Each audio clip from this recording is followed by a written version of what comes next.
Hey guys, what's up?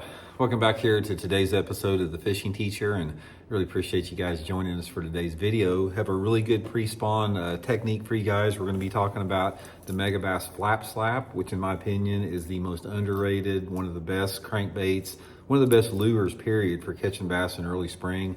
I'm going to give you guys some tips and advice on that in today's video, and I think it's going to add up to some good ones for y'all. Also, guys, for get started, just a quick invitation to please consider hitting that subscribe button here to The Fishing Teacher. It's free and easy to do so.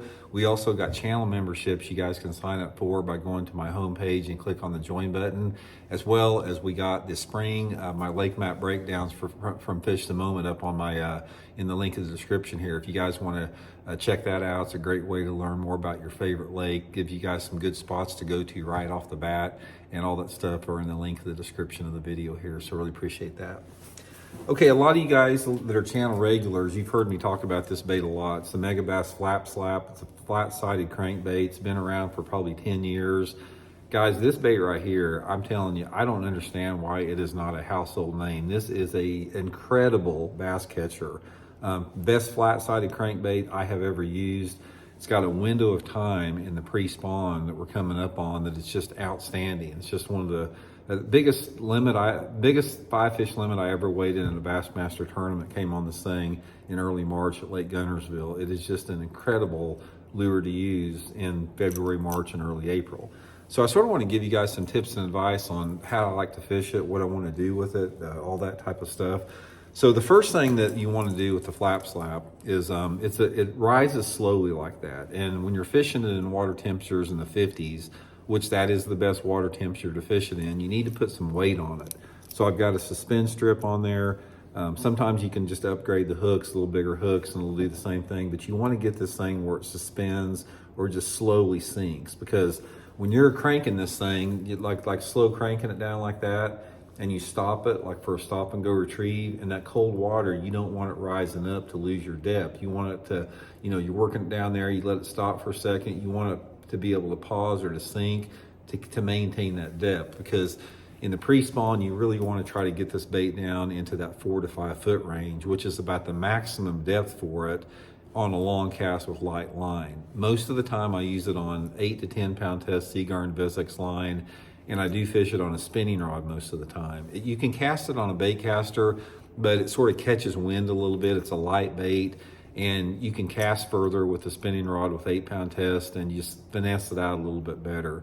And the retrieve on it is another thing. It's sort of a tricky retrieve, how you want to retrieve the bait, because it's sort of like, I consider it like a cross between a jerk bait and a crankbait, the way they work it. So the way I work it is I throw it out there and I'll reel it down, again, with the spinning rod. I just got the bait caster here for demonstration.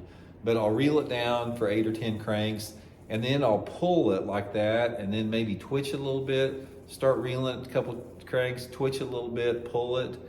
So I'm really wanting just sort of a subtle stop and go retrieve, where the bait goes down like this, down to the max depth. Then I'll pull a little bit, maybe twitch it like that a little bit, let it stop, and reel it a little bit, twitch it a little bit. Just try to fish it slow, and just don't use some type of uniform retrieve. You don't want to just throw it out there and just reel it in with a crankbait. So just twitch your rod tip a little bit, pull it a little bit, just experiment like that. I've caught a lot more fish with that pulling and twitching technique more than anything else. Okay, the next thing is like where you want to fish this thing at. Depends on your lake, how your lake's laid out, but most of the time you're going to be targeting that water that's 5 foot or less.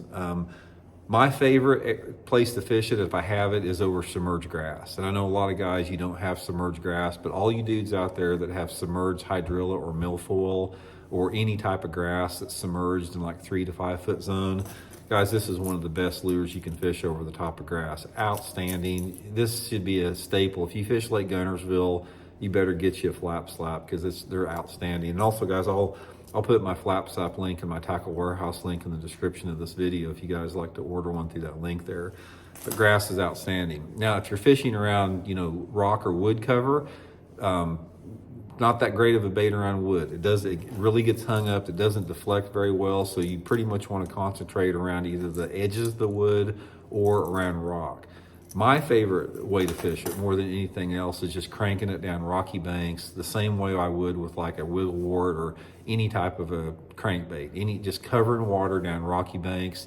Since the bait does not run very deep, most of the time I'm paralleling the bank. I'm making a long cast down, steeper banks for the most part, channel banks, bluffy banks, banks that drop off pretty quick, and just trying to target that sort of that 4 to 5 foot zone. And again, you got to get this bait down into 4 to 5 foot in the pre-spawn, and you cannot do it unless you use the light line. Don't try to throw it on anything over 10-pound test line.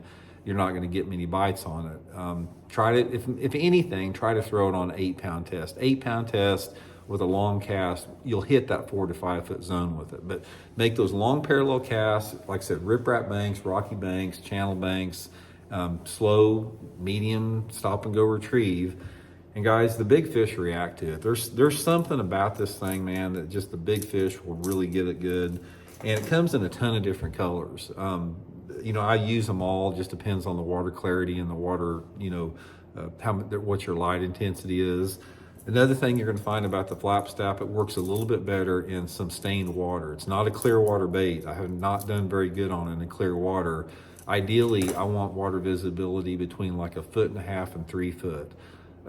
2 foot of water visibility, 1.5 to 2 foot in that zone, just about that type of water clarity, perfect for it, because that puts those fish in a little bit shallower water and they really react to the profile of the bait a lot better. So anyway, guys, give it a try, man. This is not an advertisement for Mega Bass. This is not a gimmick. I have absolutely caught so many bass on this thing, and I think you guys will too if you give it a try. But again, Tackle Warehouse, link in the description if you want to get you a few. We'll talk later.